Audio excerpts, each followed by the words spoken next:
বগুড়ায় কারাগারের ছাদ ফুটো করে পালানোর 14 মিনিটের মধ্যে ফাঁসির দণ্ডপ্রাপ্ত 4 কয়েদি গ্রেফতার। ডিবি হেফাজতে চলছে জিজ্ঞাসাবাদ। অডেল সম্পত্তির মালিক মতিউরের লায়লা লাকি অধ্যাপনা ছেড়ে নাম লেখান রাজনীতিতে, রিসোর্টের নামে জমি দখলের অভিযোগ।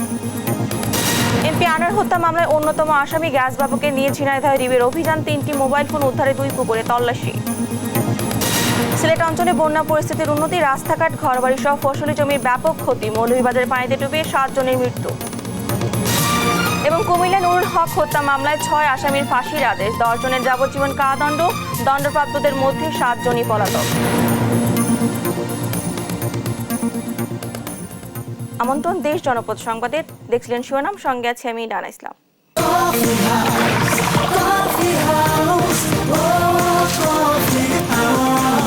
কফি হাউস, প্রতি চুমুকে আড্ডা জমে। এবারে বিস্তারিত। বগুড়ায় কারাগারে কন্ডেম সেলের ছাদ ফুটো করে মৃত্যুদণ্ডপ্রাপ্ত 4 কয়েদির পালানোর ঘটনা ঘটে। যদিও পালানোর 14 মিনিটের মাথায় পুলিশের হাতে আবারও গ্রেফতার হয় তারা। এই ঘটনায় অতিরিক্ত জেলা ম্যাজিস্ট্রেটকে প্রধান করে 6 সদস্যের তদন্ত কমিটি গঠন করেছে জেলা প্রশাসন। সহকর্মী সঞ্জু রায়ের প্রতিবেদন, জানাচ্ছেন টুম্পা আফরোজ।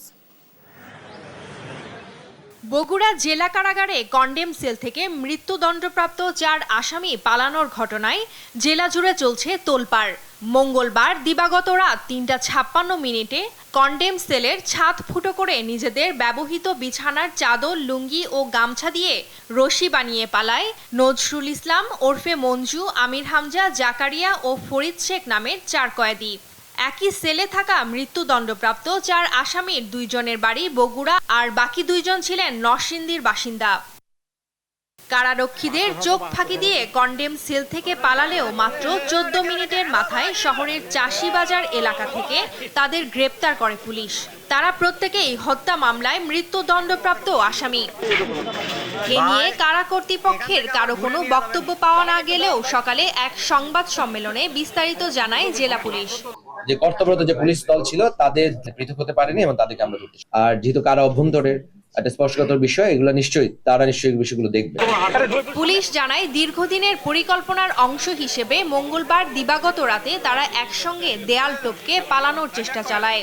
গ্রেপ্তারের পর 4 জনকে ডিবি কার্যালয়ে আনা হলে কারা কর্তৃপক্ষ তাদেরকে শনাক্ত করেন। তাদের বিরুদ্ধে মামলা দায়েরের পর আদালতের মাধ্যমে আবারও কারাগারে পাঠানো হবে বলে জানান তিনি। পিএম ইমরুল কায়েসকে প্রধান করে 6 সদস্যের তদন্ত কমিটি গঠন করেছে জেলা প্রশাসন। 6 সদস্য বিশিষ্ট একটা তদন্ত কমিটি গঠন করেছি আমরা। এখানে তদন্ত কমিটি গঠন করে তদন্ত কমিটিকে ফাইন্ডিংস আকারে একটা রিপোর্ট দিতে বলেছি। তারা পৃথক হত্যা মামলার মৃত্যুদণ্ডপ্রাপ্ত আসামি বলে জানিয়েছে পুলিশ। নিউজ ডেস্ক, দেশ টিভি। ছাগলকাণ্ডে আলোচিত সাবেক এনবিআর সদস্য মতিউর রহমানের নরসিংদীতেও স্ত্রীর নামে গড়েছেন অঢেল সম্পত্তি। গেল 15 বছরে লায়লার নামে সম্পদ বেড়েছে কয়েক গুণ। তার বিরুদ্ধে অভিযোগ রয়েছে রিসোর্টের নামে দখল করেছেন স্থানীয়দের বহু জমি। রায়পুরুবরা উপজেলার চেয়ারম্যান লায়লা কিভাবে এসব সম্পদ পেয়েছেন তা তদন্তের দাবি জানিয়েছেন স্থানীয় আওয়ামী লীগ নেতারা। সহকর্মী সুমন বর্মনের তথ্যচিত্রে সালমা জাহানের ডেস্ক রিপোর্ট। ছাগল কাণ্ডে আলোচিত তরুণ মুশফিকুর রহমানের বাবা রাজস্ব কর্মকর্তা মতিউর রহমানের প্রথম স্ত্রী লায়লা কানিজ লাকি। অধ্যাপকের চাকরি ছেড়ে 2022 সালে রাজনীতিতে আসেন লাকি। নরসিংদীর রায়পুরা উপজেলার মরজালে 30 বিঘা জমির উপর গড়ে তুলেন আলিশান ওয়ান্ডার পার্ক ও ইকো রিসোর্ট। এছাড়া বানিয়েছেন আধুনিক স্থাপত্যের ডুপ্লেক্স বাড়ি। এসব সম্পদের বেশিরভাগই সাধারণ মানুষের জমি দখল করে করার অভিযোগ করেছেন স্থানীয়রা। আমার যে পিত্ত সম্পদরা মূলত আমার যদি গভর্নমেন্টের দলিল সঠিক থাকে এবং গভর্নমেন্টের হাতে বিচার থাকে, একবারে নিঃশর্তভাবে আমার জমিটা কীভাবে নিচ্ছে এটা আমার জানার বিষয়। যদি দলিল সঠিক থাকে এবং গভর্নমেন্ট সঠিক থাকে তাহলে আমার জমিনের দাম আছে। আমার জমিটা এসে আমার কাছ থেকে না নিয়ে পুরোটা কীভাবে দখল করে দিচ্ছে। স্থানীয়রা বলছেন, খাদ্য কর্মকর্তার মেয়ে লাকি সরকারি কলেজে শিক্ষকতা করলেও রাজস্ব কর্মকর্তা মতিউর রহমানের সঙ্গে বিয়ের পরই খুলে যায় ভাগ্য। গত 15 বছরে লাফিয়ে লাফিয়ে বাড়ে তার সম্পদ। একজন প্রভাষক কিংবা একজন প্রফেসরের এত সম্পদ হতে পারে না, এটা আমিও বুঝি, সাধারণ একজন মানুষ বা একটা বাচ্চাও বুঝবে। যে এটা সম্ভব না। স্থানীয় আওয়ামী লীগ নেতারা জানায় 2023 সালে রায়পুরা উপজেলা পরিষদের সাবেক চেয়ারম্যান সাদিকুর রহমানের মৃত্যুর পর স্থানীয় এমপি রাজিউদ্দিন আহমেদ রাজুর সমর্থনে বিনা প্রতিদ্বন্দ্বিতায় উপজেলা পরিষদের চেয়ারম্যান নির্বাচিত হন লাকি। সেই সঙ্গে স্বামী ও স্থানীয় এমপির প্রভাব খাটিয়ে বাগিয়ে নেন জেলা আওয়ামী লীগের ত্রাণ ও সমাজ কল্যাণ বিষয়ক সম্পাদকের পদ। লাকির এসব সম্পদের আয়ের উৎস খতিয়ে দেখা দাবি করছেন আওয়ামী লীগের নেতারা। একজন সম্মানিত টিচারের তো এত অডেল সম্পদ থাকতে পারে না। পার্কের সামনে যে জায়গাগুলো, এই জায়গাগুলো মানুষের কাছ থেকে দখল করে রাখছে। মনে হয় লাকির কাছে এই নরসিংদীর আওয়ামী লীগ জিম্মি, আর এক মতিউরের কাছে মনে হয় সারা বাংলাদেশ জিম্মি। এটা যদি সরকার যুগোপযোগী পদক্ষেপ না নেয়, মানুষ আস্থা হারিয়ে ফেলবে। স্বামী স্ত্রীর এমন কর্মকাণ্ডে জেলা আওয়ামী লীগের ভাবমূর্তি ক্ষুণ্ণ হচ্ছে দাবি করে লাকির বিরুদ্ধে ব্যবস্থা নেওয়ার দাবি স্থানীয় আওয়ামী লীগ নেতাকর্মীদের। নিউজ ডেস্ক, দেশ টিভি। বরিশালের মেহেন্দিগঞ্জের সরকারি পাতারহাট আরসি কলেজে এইচএসসি ও ডিগ্রি পরীক্ষার্থীদের প্রবেশপত্র আটকে অতিরিক্ত টাকা আদায়ের অভিযোগ উঠেছে অধ্যক্ষদের বিরুদ্ধে। এ সংক্রান্ত একটি ভিডিও সামাজিক মাধ্যমে ছড়িয়ে পড়লে বিতর্ক শুরু হয় এলাকা জুড়ে। ওই ভিডিওতে অধ্যক্ষ দাবি করেন অতিরিক্ত টাকা ডিসি, এডিসি সহ সরকারি কর্মকর্তাদের সম্মান হিসেবে দেওয়া হবে। অতিরিক্ত টাকা নেবার প্রতিবাদে ক্যাম্পাসে মিছিল করেছে বিক্ষুব্ধ পরীক্ষার্থীরা। শফিক মুন্সি রিপোর্ট, জানাচ্ছেন টুম্পা আফরোজ। সম্মানই পাঠাইতে হবে, ডিসির সম্মানই পাঠাইতে হবে, এডিসির সম্মানই পাঠাইতে হবে। তোমরা সমঝোতার পথ বন্ধ করে দিলে তোমরা ক্ষতিগ্রস্ত হবে। বরিশালে জোর করে এসএসসি ও ডিগ্রি পরীক্ষার্থীদের প্রবেশপত্র আটকে চাওয়া হচ্ছে অতিরিক্ত টাকা। এ ব্যাপারে কলেজ অধ্যক্ষ জানান, ডিসি, এডিসি, টিওনো সহ সরকারি কর্মকর্তাদের সম্মানী দিতেই নেওয়া হচ্ছে এ টাকা। ঘটনাটি ঘটেছে বরিশালের মেহেন্দিগঞ্জ উপজেলার সরকারি পাতারহাট আরসি কলেজে। কলেজ অধ্যক্ষ শহীদুল ইসলামের এ সংক্রান্ত একটি ভিডিও ভাইরাল হলে এলাকা জুড়ে শুরু হয় আলোচনা সমালোচনা। এতে ক্ষুব্ধ শিক্ষার্থীরা কলেজ ক্যাম্পাসে অধ্যক্ষের বিরুদ্ধে নানা অভিযোগ সামনে এনে তার অপসারণ দাবি করে বিক্ষোভ করে। আমাদের কলেজের প্রিন্সিপাল তিনি আমাদের থেকে অতিরিক্ত টাকা দাবি করেন, শুধু বারবার আমাদের প্র্যাকটিক্যালও তিনি 400 টাকা করে ধার্য করছেন। তিনি প্রায় সময় ভর্তি বাণিজ্য থেকে শুরু করে নামে বেনামে খাতে বিভিন্ন সময় বিভিন্ন অর্থ হাতিয়ে নিচ্ছেন শিক্ষার্থীদের কাছ থেকে। এর আগে গত বছর প্রধানমন্ত্রীর বিরুদ্ধে মানহানিকর মন্তব্য করার অভিযোগ ওঠে ওই শিক্ষকের বিরুদ্ধে। একটি নির্বাচনী উঠান বৈঠকে বেফাঁস মন্তব্য করেন তিনি। এছাড়া অফিস কক্ষে মাদক সেবনের একটি ছবিও সম্প্রতি ভাইরাল হয়েছে ওই শিক্ষকের। এসব অভিযোগের বিষয়ে বক্তব্য জানতে একাধিকবার যোগাযোগের চেষ্টা করা হলেও সাড়া পাওয়া যায়নি। তবে বিধি বহির্ভূত ফি আদায় করায় তার বিরুদ্ধে ব্যবস্থা নেওয়া হবে বলে জানান অতিরিক্ত জেলা প্রশাসক। ভারপ্রাপ্ত যিনি প্রিন্সিপাল মহোদয়, তিনি আসলে এই বিধি বহির্ভূতভাবে এই টাকাটি আমাদের শিক্ষার্থীদের কাছ থেকে নিচ্ছেন। তবে এই ক্ষেত্রে এখনো কোনো অভিযোগ আমাদের কাছে আসেনি। অভিযোগ আসার পরে আমরা আমাদের শ্রদ্ধেয় জেলা প্রশাসক স্যারের মাধ্যমে তদন্ত করে বিধি মোতাবেক ব্যবস্থা নেওয়া হবে। জুন মাসে অনুষ্ঠিত এইচএসসি ও ডিগ্রি পরীক্ষার প্রবেশপত্র আটকে শিক্ষার্থীর প্রতি 300 থেকে 500 টাকা নেন অধ্যক্ষ শহীদুল ইসলাম। নিউজ ডেস্ক, দেশ টিভি। নারায়ণগঞ্জের ফতুল্লায় বুড়িগঙ্গা নদীতে একটি তেল বোঝাই জাহাজে বিস্ফোরণ ঘটেছে। এতে ঘটনাস্থলে মৃত্যু হয় একজনের। দুপুরে যমুনা ডিপোর পাশের জাহাজটিতে এই আগুনের ঘটনা ঘটে। প্রত্যক্ষদর্শীরা জানায়, জাহাজটি ভোলার মনপুরা থেকে ফতুল্লার যমুনা ডিপো থেকে জ্বালানি তেল লোড করার সময় হঠাৎ বিস্ফোরণ ঘটে। এতে পুরো জাহাজে আগুন ছড়িয়ে পড়ে। এ সময় ঘটনাস্থলে মৃত্যু হয় একজনের। আহত একজনকে উদ্ধার করে রাজধানীর Sheikh Hasina burn and plastic surgery ইনস্টিটিউটে ভর্তি করা হয়েছে। খবর পেয়ে আশপাশ থেকে ফায়ার সার্ভিসের 8টি ইউনিট ঘটনাস্থলে পৌঁছে 1 ঘন্টার চেষ্টায় আগুন নিয়ন্ত্রণে আনে। তার আগেই ব্যাপক ক্ষয়ক্ষতি হয় জাহাজটির।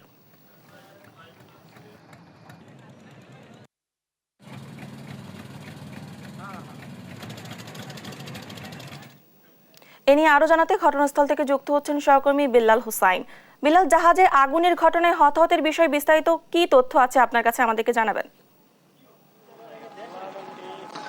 ঠিক কিছুক্ষণ আগেই ফায়ার সার্ভিসের নারায়ণগঞ্জের উপ সহকারী পরিচালক ফখরুদ্দিন আহমেদ আমাদেরকে নিশ্চিত করেছেন এই ট্রলারটিতে যে অগ্নিকাণ্ড সংঘটিত হয়েছে এই ঘটনাতে একজন কিন্তু আগুনে পুড়ে মারা গেছেন, অর্থাৎ তিনি তার শরীরে আগুনের স্পর্শ হয় এবং তিনি নদীতে ঝাঁপ দিয়েছিলেন।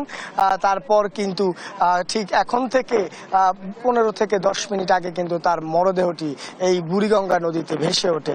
আপনাকে এই মুহূর্তে যদি একটু দেখাই, দেখবেন যে ট্রলারটি কিন্তু পুরোপুরি নিভে গেছে, অর্থাৎ ফায়ার সার্ভিসের যে 8টি ইউনিট, অর্থাৎ নারায়ণগঞ্জের 4টি এবং ঢাকার 4টি, এই 8টি ইউনিট একযোগে 1.5 ঘন্টার চেষ্টায় আগুন নির্বাপন করতে সক্ষম হয়।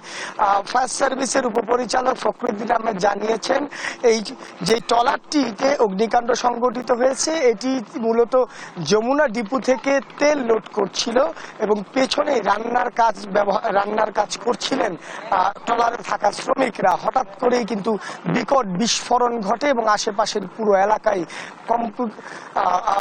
বিকট শব্দে আতঙ্কিত হয়ে ওঠে। কিছুক্ষণের মধ্যেই কিন্তু পুরো ট্রলারটিতে অগ্নিকাণ্ড সংঘটিত হয় এবং এই ঘটনার পরপরই কিন্তু ফায়ার সার্ভিসের সদস্যরা এখানে আসে এবং নৌপুলিশ সহ অন্যান্য আইন শৃঙ্খলা বাহিনীর সদস্যরাও আসেন। তো 4 জন এই ট্রলারটিতে ছিল, তার মধ্যে একজনকে আগেই বার্ন ইউনিটে ভর্তি করা হয়েছে, তিনি দগ্ধ হয়েছেন। এছাড়া একজনের মৃত্যু হয়েছে ফায়ার সার্ভিসের পক্ষ থেকে, এমনটা কিন্তু আমাদেরকে জানানো হয়েছে। আর বাকি 2 জন তথ্য তারা কোথায় আছেন এবং তারা কি সাতরে নদী পার হয়েছেন কিনা বিস্তারিত খোঁজ খবর ফায়ার সার্ভিসের কর্মীরা কিন্তু নিয়ে যাচ্ছেন।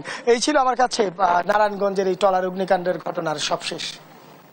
ধন্যবাদ আপনাকে। নারায়ণগঞ্জের ফতুল্লার ঘটনাস্থল থেকে আমাদের সঙ্গে সরাসরি যুক্ত ছিলেন আমাদের সহকর্মী। সংসদ সদস্য আনোয়ার আজিম আনার হত্যা মামলার আসামি কাজী কামাল আহমেদ ওরফে গ্যাস বাবুর মোবাইল ফোন উদ্ধারে ঝিনাইদহ অভিযানে নেমেছে ডিবি পুলিশ। বুধবার দুপুর 12টার দিকে সিনিয়র জুডিশিয়াল ম্যাজিস্ট্রেট ফারুক আজমের নেতৃত্বে শহরের 2টি পুকুরে তল্লাশি শুরু হয়। তবে বিকেল পর্যন্ত মোবাইল উদ্ধারের কোনো তথ্য জানায়নি পুলিশ। সহকর্মী মেহেদি হাসান সবুজের প্রতিবেদন জানাচ্ছেন আপন আপু। এমপি আনার হত্যাকাণ্ডের আলামত আওয়ামী লীগ নেতা কাজী কামাল আহমেদ ওরফে গ্যাসবাবুর 3টি মোবাইল ফোন। আদালতে দেয়া জবানবন্দিতে গ্যাসবাবু জানায় ফোন 3টি পুকুরে ফেলে দেওয়ার কথা। পরে মোবাইল ফোন 3টি উদ্ধারের নির্দেশ দেয় আদালত। আদালতের নির্দেশ অনুযায়ী বুধবার গ্যাসবাবুকে সঙ্গে নিয়ে ফোন 3টি উদ্ধারে ঝিনাইদহে আসেন ডিবির আভিযানিক দল। শহরের পায়রা চত্বর এলাকার পিপিলিকা মার্কেট ও স্টেডিয়ামের পিছনের 2টি পুকুরে ডুবুরি ও জেলেদের নিয়ে শুরু করে অভিযান। নেতৃত্ব দেন ঝিনাইদহের সিনিয়র জুডিশিয়াল ম্যাজিস্ট্রেট ফারুক আজম, সঙ্গে ছিলেন ডিবি প্রধান হারুন। যারা এই হত্যাকাণ্ডটি সংঘটিত করেছে তাদের মোটা দাগের সবাই বাংলাদেশি। এর মধ্যে ঘাতক দলের যে প্রধান ছিলেন আমানুল্লাহ ভুইয়া, তিনি সহ তার সাথে আরো 7 জন সহযোগী ছিলেন। কয়েক ঘন্টা অভিযানের পরও মোবাইল ফোন উদ্ধারের বিষয়ে কিছু জানানো হয়নি ডিবির পক্ষ থেকে। এদিকে অভিযানের খবরে ভিড় জমায় উৎসুক জনতা। স্থানীয়রা জানান নিয়মিত পুকুরে মাছ ধরার জাল ফেলা হয়, তাদের কেউ হয়তো ফোন খুঁজে পেতে পারে। তারপর এখানে যারা জেলে সম্প্রদায় ছিল তাদেরকে নামানো হলো, তারা এখানে জাল টানলো এবং সেই জাল টেনে তারা কিছুই পায়নি, কিছু মাছ পেয়েছে, কিছু ময়লা আবর্জনা এগুলো পেয়েছে। সকাল থেকে দেখলাম যে পুকুরের চারপাশ পুলিশে ঘিরে রেখেছিল এবং পুলিশের প্রধান, স্থানীয় জেলেরা, স্থানীয় প্রশাসন এখানে জাল নামিয়ে। এর আগে মোবাইল ফোন উদ্ধার অভিযানের জন্য মঙ্গলবার ঢাকা থেকে গ্যাসবাবুকে ঝিনাইদহ কারাগারে আনা হয়। নিউজ ডেস্ক, দেশ টিভি। উন্নতি হয়েছে সুনামগঞ্জ, মৌলভীবাজার ও হবিগঞ্জের বন্যা পরিস্থিতির। প্লাবিত অঞ্চল থেকে নামতে শুরু করেছে বন্যার পানি। এতে ফুটে উঠছে ক্ষতচিহ্ন। ব্যাপক ক্ষতি হয়েছে রাস্তাঘাট ও ঘরবাড়ি সহ ফসলি জমির। এদিকে মৌলভীবাজারে পানিতে ডুবে 4 দিনে কমপক্ষে 7 জনের মৃত্যু হয়েছে। প্রতিনিধিদের তথ্য ছবিতে আপন রিপোর্ট। সুরমা নদীর পানি কমে বন্যা পরিস্থিতির আরও উন্নতি হয়েছে সুনামগঞ্জে। তবে নদীর পানির তুলনায় হাওর থেকে পানি নামছে ধীর গতিতে, তাই এখনও পানিতে তলিয়ে আছে অনেক এলাকা। আর নিম্নাঞ্চল থেকে পানি কমার সঙ্গে সঙ্গে ভেসে উঠছে ক্ষতচ্ছিন্ন। ব্যাপক ক্ষতি হয়েছে রাস্তাঘাট সহ ঘরবাড়ি ও ফসলি জমির। ক্ষতিগ্রস্ত 6টি সড়কের ছোট বড় 70টি সেতু ও কালভার্টের সংযোগ সড়ক। মৌলভীবাজারে নামতে শুরু করেছে বন্যার পানি। তবে কুশিয়ারার পানি বিপদসীমার 8 সেন্টিমিটার নিচ দিয়ে প্রবাহিত হলেও জুরি নদীর পানি বইছে 171 সেন্টিমিটার উপর দিয়ে। আবারও বৃষ্টি বাড়লে বন্যার শঙ্কা করছে হাকালুকি হাওর পাড়ের বাসিন্দারা। এদিকে গত 4 দিনে জেলায় বন্যার পানিতে ডুবে মারা গেছে 7 শিশু।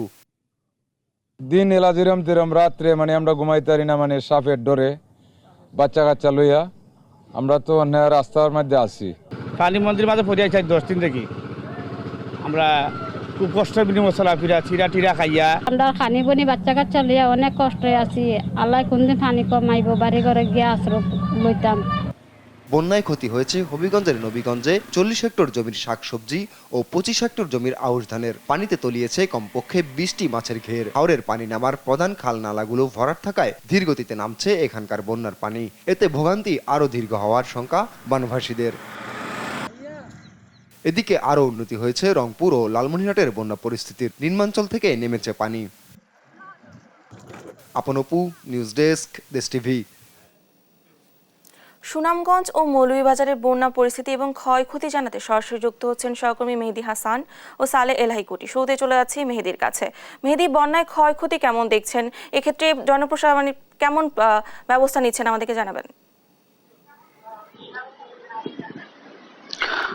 ডানা, গত 5 দিন ধরে সুনামগঞ্জে কোনো বৃষ্টিপাত নেই, যার কারণে কিন্তু নদীর পানি দ্রুত গতিতে কমছে এবং বর্তমানে সুনামগঞ্জে সুরমা নদীর পানি কিছুক্ষণ আগে আমাদেরকে সুনামগঞ্জের পানি উন্নয়ন বোর্ডের নির্বাহী প্রকৌশলী জানিয়েছেন যে বিপদসীমার 56 সেন্টিমিটার নিচ দিয়ে প্রবাহিত হচ্ছে। অর্থাৎ এখন বর্তমানে বন্যার কোনো সংখ্যা আর নেই, বন্যার সংখ্যাটি কেটে গেছে এবং আপনি জানেন যে সুনামগঞ্জে পানির নিচে তলিয়ে গিয়েছিল এবং এই পানি তলিয়ে যাওয়ার পানি শুকিয়ে যাওয়ার কারণে এখন আসলে বন্যা পরিস্থিতি উন্নতি হচ্ছে। এই উন্নতি হওয়ার সাথে সাথে কিন্তু আসলে মানুষের ভোগান্তি বাড়ছে বিভিন্ন জায়গায়। যেমন আমরা সড়ক ও জনপদের কাছ থেকে জেনেছি যে সুনামগঞ্জে প্রায় 250 কিলোমিটার সড়ক ক্ষতিগ্রস্ত হয়েছে। এদিকে মৎস্য অধিদপ্তর আমাদেরকে জানিয়েছে সুনামগঞ্জের প্রায় 8000 পুকুর পানিতে ভেসে গেছিল, যা থেকে প্রায় 4000 মেট্রিক টন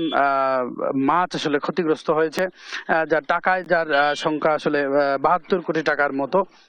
এবং আমাদেরকে সুনামগঞ্জ জেলা প্রশাসক জানিয়েছেন যে বিভিন্ন বাড়ি ঘর ক্ষতিগ্রস্ত হয়েছে, মানুষ ক্ষতিগ্রস্ত হয়েছে। তবে এখনো তাদের তালিকার যে কার্যক্রম সেটি চলমান আছে।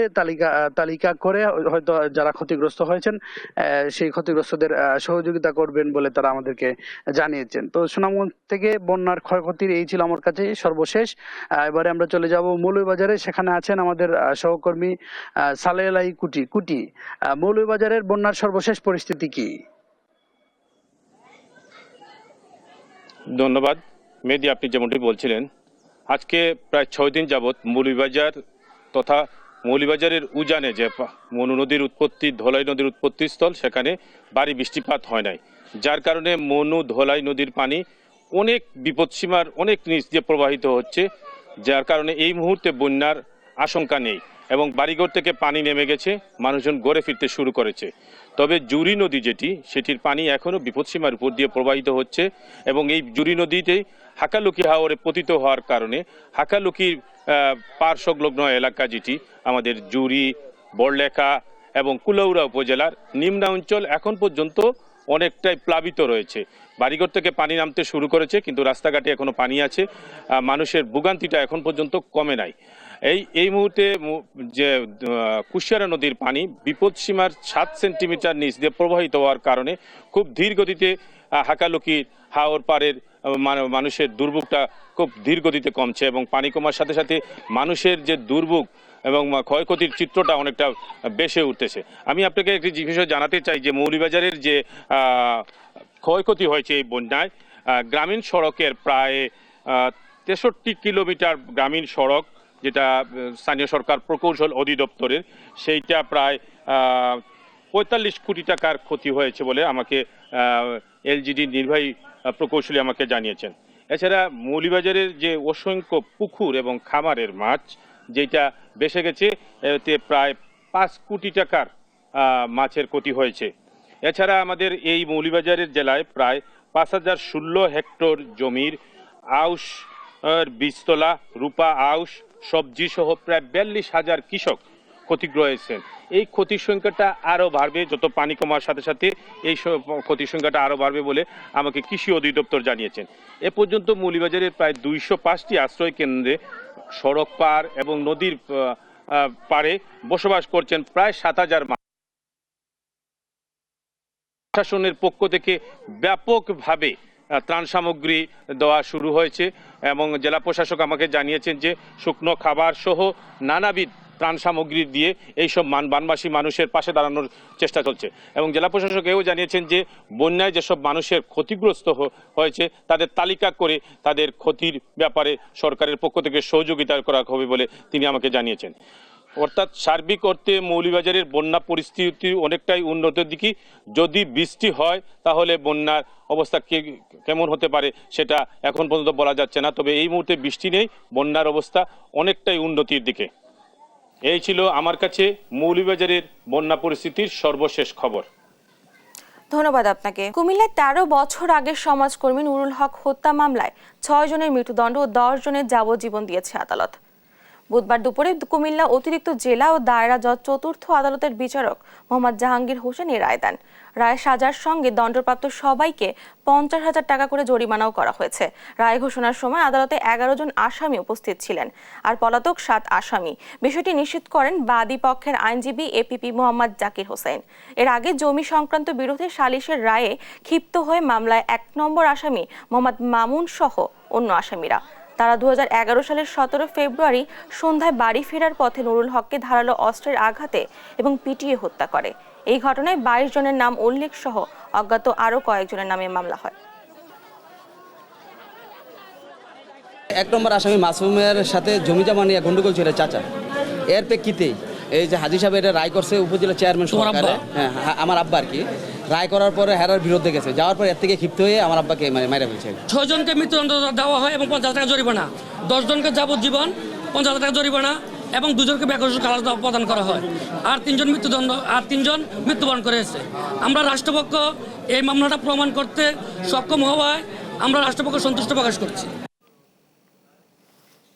লালমনিরহাটের লোহাকুচি সীমান্তে ভারতীয় সীমান্তরক্ষী বাহিনী বিএসএফ এর গুলিতে এক বাংলাদেশি নিহত হয়েছে। মঙ্গলবার মধ্যরাতে লোহাকুচি সীমান্তের ৯১৯ নম্বর পিলার এলাকায় এ ঘটনা ঘটে। গরু পাচার হচ্ছে এমন সন্দেহে বিএসএফ এর একটি টহল দল গুলি ছোড়ে। এতে কালীগঞ্জ উপজেলার গোরল ইউনিয়নের মালগাড়া গ্রামের নূর ইসলাম নিহত হন। পরে তার সঙ্গীরা নূর ইসলামের মরদেহ বাংলাদেশের অভ্যন্তরে ফেলে রাখে। বুধবার ভোরে মরদেহ উদ্ধার করে।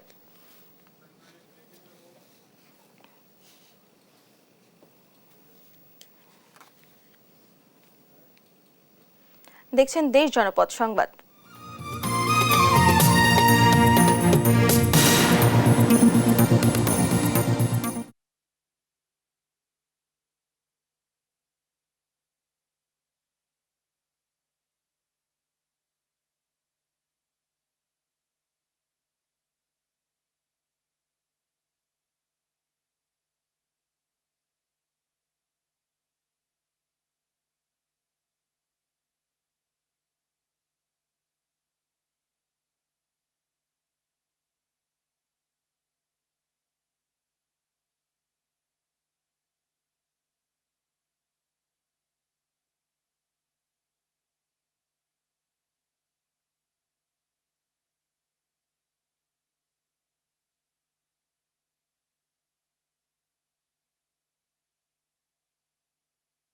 রংপুর লালমনিরহাট আঞ্চলিক মহাসড়কের উপর নির্মিত শেখ হাসিনা দ্বিতীয় তিস্তা সড়ক সেতু নির্মাণের সময় বেশ কয়েকটি স্প্যানের সমস্যা দেখা দেয়। সে সমস্যার স্থায়ী সমাধান না করে সেতু উদ্বোধন করা হলে মাত্র ৬ বছরেই স্প্যানের উপরিভাগে ফাটল দেখা দেয়।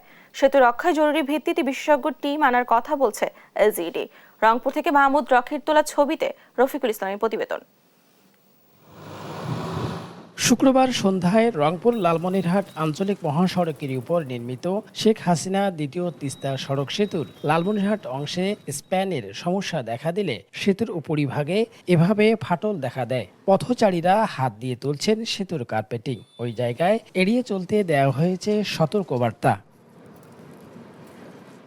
সেতু নির্মাণের সময় স্প্যান সহ নানা সমস্যার কথা স্বীকার করলেও মূল সেতুতে এখনো সমস্যা সৃষ্টি হয়নি বলে দাবি করছেন এলজিইডির এ কর্মকর্তা। যে ব্রিজ যখন উদ্বোধন হবে তার আগে এই ব্রিজের কিছু সমস্যা ধরা পড়েছিল। সেটা হচ্ছে যে ব্রিজের মূল ডেক স্ল্যাব ঠিক আছে, কিন্তু যখন ওয়ারিং কোর্স পরে করছে কিছু কিছু স্প্যানে ওয়ারিং কোর্স এবং ডেক স্ল্যাবের মাঝে কিছু সমস্যা ছিল এবং ওই সময় বুয়েট এবং এলজিডির এক্সপার্ট টিম এসে কিছু ট্রিটমেন্ট দিয়েছে। 2018 সালে উদ্বোধন করার পর মাত্র 6 বছরে সেতুর এমন বেহাল দশায় শঙ্কিত এলাকাবাসী।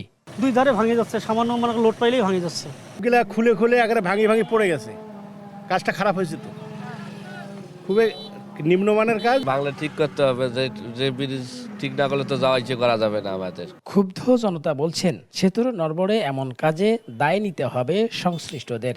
ব্রিজ ভাঙার কারণে তো গাড়ি ঝুঁকির মধ্যেই পড়ে, একটা রানিং গাড়ি দুর্ঘটনা হওয়ার সম্ভাবনা আছে।